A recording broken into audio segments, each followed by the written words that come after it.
Friends, यदि आप अपनी बिल्डिंग में बीम बनवा रहे हैं तो बीम की साइज आपको क्या रखना है एज पर इंडियन स्टैंडर्ड आईएस कोड की रूल के अकॉर्डिंग और थंब रूल के अकॉर्डिंग, दोनों के अकॉर्डिंग आज मैं आपको बताता हूं। सबसे पहले आपको याद रखना है एज पर 456/2000 आपको याद रखना है। सबसे पहले कॉलम से कॉलम के बीच का आपको स्पान लेना है, लेंथ लेना है, मतलब बीम की लेंथ कितनी आ रही। तो आप डेप्थ कैसे निकालेंगे, span divided by 12 to span divided by 10, मतलब लेंथ का डिवाइड करना है 10 से और लेंथ का डिवाइड कर देना है 12 से, उसके बीच में आपको डेप्थ ले लेना है। इसके बाद जो आपको विड्थ लेना है, विड्थ के लिए आप डेप्थ का डिवाइड करेंगे 1.5 से तो आपकी विड्थ आ जाएगी। और आपको याद रखना है एज पर आईएस 13920 के अकॉर्डिंग मिनिमम विड्थ आपकी बीम की कितनी होनी चाहिए, 200 mm, मतलब 8 इंच कम से कम होनी ही चाहिए। इसके बाद हम देखते हैं एग्जांपल लेते हैं। यदि एक बीम की लेंथ 10 फीट मतलब 3000 mm आ रही तो डेप्थ कितनी हो जाएगी, इसका डिवाइड करेंगे 3000 का हम 12 से और 3000 का डिवाइड करेंगे 10 से, मतलब 250 mm से 300 mm के बीच में आएगी। हमने डेप्थ ऑफ बीम 300 mm मानी तो विड्थ क्या हो जाएगी, 300 का डिवाइड करेंगे 1.5 से तो 200 mm आ जाएगा। साइज ऑफ बीम हमारी 200 mm बाई 300 mm हो गई। आपको याद रखना है पहली डायमेंशन जो साइज में लेते हैं वो विड्थ होती है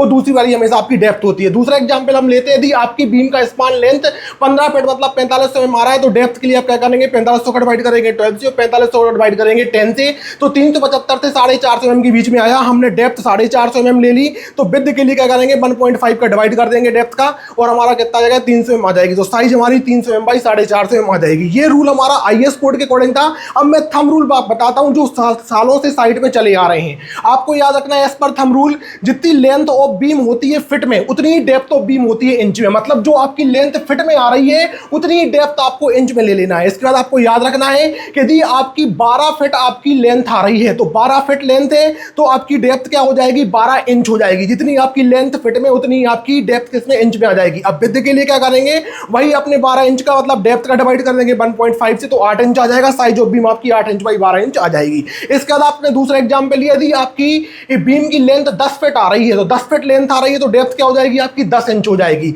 10 इंच आपकी डेप्थ हो गई। अब आप विड्थ निकालेंगे तो 10 का डिवाइड करेंगे 1.5 से तो 7.5 इंच आ जाएगी। बट आपको पता है कि एज पर आईएस 13920 के अकॉर्डिंग 8 इंच से कम आपकी विड्थ नहीं होनी चाहिए। तो विड्थ इसको हम क्या मान लेंगे 8 इंच मान लेंगे तो साइज हमारी 8 इंच बाई 10 इंच हो जाएगी। इस प्रकार से इजीली आप निकाल सकते हैं कि आपकी बीम की साइज क्या होनी चाहिए। आप बिना किसी सॉफ्टवेयर का यूज किए आराम से निकाल सकते हैं। सालों से आपके रूल चले आ रहे हैं, इन रूल्स का यूज कीजिए और बहुत ही अच्छी बीम का कंस्ट्रक्शन करा लीजिए।